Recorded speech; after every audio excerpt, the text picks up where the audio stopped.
¿Alguna vez han visto esta pequeña foquita? Bueno, esta linda foca es la foca de Ross, o Matofoca rossi, también conocida como foca cantora, la cual es un enigma para los investigadores, debido a su baja tasa de avistamientos. Esta foca pertenece a la familia Fucidae y solo se ha observado a lo largo de la capa de hielo antártica, que como sabemos está disminuyendo año tras año debido al cambio climático. Esta reducción del hielo provoca alteraciones en las cadenas tróficas y en los hábitats, lo cual dificulta su proliferación como especie. El estudio tiene como objetivo analizar cómo la foca de Ross podría enfrentar diversas situaciones relacionadas con el cambio climático, considerando sus posibles distribuciones y tendencias futuras en escenarios de cambio global.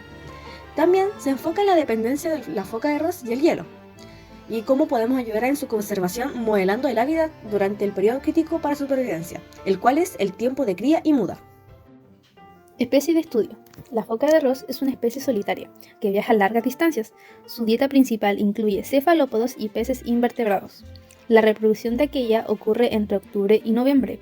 Las hembras necesitan hielo para parir, amamantar y mudar, pasando hasta el 85% en el hielo. Capas ambientales futuras. Se han considerado 3 escenarios: SSP, SSP1 1,9, SSP 5-8,5, SSP 2,4,5. El SSP 2,4,5 es considerado el más probable según Hausenfer y Peter en 2020. Selección de variables. Para seleccionar variables predictoras sin alta autocorrelación, se analizaron las correlaciones por pares utilizando R y varios paquetes. Se incluyeron solo aquellas con coeficientes de correlación absolutos menores a 0,85, obteniendo 3 variables finales para el modelo. Técnicas de modelación. Se utilizó MaxEnt para modelar la distribución de especies con datos de presencia y variables ambientales del 2000 al 2014. Se aplicaron ajustes lineales y cuadráticos para evitar el sobreajuste. La importancia de las variables se evaluó con métodos estándar. Proyecciones de la idoneidad del hábitat. Se seleccionaron las variables más relevantes del modelo, con una distribución y permutación superiores al 20%, para crear un modelo final reducido. Luego, se proyectaron los escenarios futuros y se mapearon los resultados para generar mapas de idoneidad del hábitat. Los resultados de la investigación proponen las posibles variables, pero tras realizar un análisis se descartaron las variables las cuales no parecían tener un gran aporte, la cual demostraba que la variable que contribuye más a la distribución de la foca de Ross en época de cría y muda era el grosor medio de la capa de hielo. Con esto se puede afirmar positivamente que la foca de Ross sí tiene una dependencia del hielo. Para el modelo final se diseñó este gráfico, el cual demuestra la correlación dependiente del efecto del grosor de la capa de hielo medio sobre la posibilidad de la presencia de la Matofoca rossi, el cual es claramente positivo. Se puede observar que conforme empieza a crecer la capa de hielo, ya comienza a crecer la probabilidad de encontrar la especie, hasta llegar al óptimo de 2,25 metros de grosor del hielo, en el cual la probabilidad de encontrar la especie se mantiene en 1. Con los resultados de la investigación, se crearon unas proyecciones a futuro. Usando el software de simulación MaxEnt, se crearon diversos mapas de calor para demostrar los 3 posibles casos de la distribución de la foca de Ross en 2023, 2040, 2060 y 2090.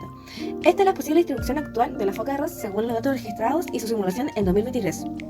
Escenario número 1. Se establecen las medidas necesarias y proporcionadas por el Acuerdo de París para combatir el cambio climático y con ello la disminución del hielo. Se aprecia que la foca de Ross y su distribución se mantiene estable. Escenario número 2. En el escenario más probable se mantiene el deshielo actual, ininterrumpido hasta 2090. Se aprecia una disminución considerable en las masas de hielo y la distribución de la foca de Ross.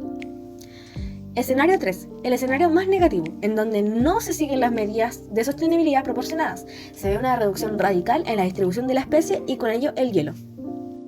El estudio utiliza un modelo para analizar la distribución de foca de Ross durante su cría y muda, identificando factores ambientales claves como el grosor de hielo marino. El modelo también proyecta la distribución futura de la especie bajo diferentes escenarios del cambio climático. El estudio destaca la importancia de la crítica del hielo marino para la supervivencia de la foca de Ross y la necesidad urgente de las políticas globales de mitigación para proteger su hábitat y evitar la reducción drástica de su población. En conclusión sobre esta investigación, el hielo proporciona una plataforma física, protección contra los depredadores y acceso a fuentes de alimento. Sin hielo adecuado, la foca enfrentaría mayor riesgo de mortalidad y disminución de la población. Otras especies pegófilas, como las focas de arpa y los pingüinos emperador, también dependen del hielo marino y enfrentan desafíos similares debido a su disminución. Las proyecciones climáticas indican una posible reducción drástica de la población de foca de arroz para finales del siglo. Es por ello que es urgente implementar políticas globales de mitigación del cambio climático para proteger a estas especies.